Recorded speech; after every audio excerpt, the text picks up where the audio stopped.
তারাপীঠ মহাশ্মশান, তাই তো? তারাপীঠ মহাশ্মশান।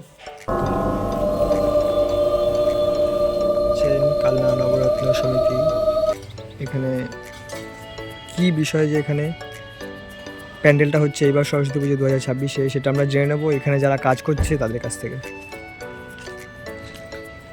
দাদা, বলছিলাম যে এইখানে যে আপনারা মাটির কাজ করছেন কি বিষয়, মানে এখানে এবার কি বলছে থিম? এটার নাম হচ্ছে তারাপীঠ মহাশ্মশান। তারাপীঠ মহাশ্মশান, আচ্ছা এই দেখতে পাচ্ছ এটা একটা চায়ের দোকান। আচ্ছা। চাও এখানে লেখা আছে চাও মদ দুটোই পাওয়া যায়। এখানে মদ খেয়ে একজন লটকে পড়ে আছে, এইটা খই নিয়ে দাঁড়িয়ে আছে, আর এটা চারজন মরা কালি করে নিয়ে আসছে। এদিকে একজনের একটা মরা পড়ে আছে, আর এখানে কয়েকজন বসে কীর্তন করছে, আর ওপরে মরা পড়ানো হচ্ছে। আচ্ছা, আপনারা এই কাজ কবে থেকে শুরু করেছেন? আমরা কাজ শুরু করেছি তাও 20 দিন আগে থেকে। আচ্ছা, আর কতদিন সময় লাগবে? আর সময় দুদিন মতো লাগবে। 23 তারিখে তো পুজো, তাহলে কবে শেষ হচ্ছে কাজ? 21 তারিখে শেষ হয়ে যাবে। 21 তারিখের মধ্যে শেষ। আপনার নাম? আমার নাম আগে দাঁড়ান, ভিডিও এখানে শেষ না, এরপর আমরা দেখবো পুরো মণ্ডপটা ঘুরে যে কোথায় কী হয়েছে, থিমের আমরা বিষয়টা জানলাম এতক্ষণ যারা কাজ করছে তাদের মুখে। এবার আমরা পুরো মণ্ডপটা ঘুরে দেখবো যে কোথায় কী হচ্ছে। এখানে শেষ না, এরপরে আমরা ক্লাব মেম্বারদের কাছে গিয়ে জিজ্ঞাসাবাদ করব যে এই যে থিমের বিষয়। তাই ভিডিওটা স্ক্রল না করে পুরোটা দেখুন।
আমাদের ক্লাব নবরত্ন সমিতি, এই যে এই ক্লাবের যে থিমটা দেখলাম, এই থিমটার বিষয়ে কিছু বলেন যে কি হচ্ছে এবার?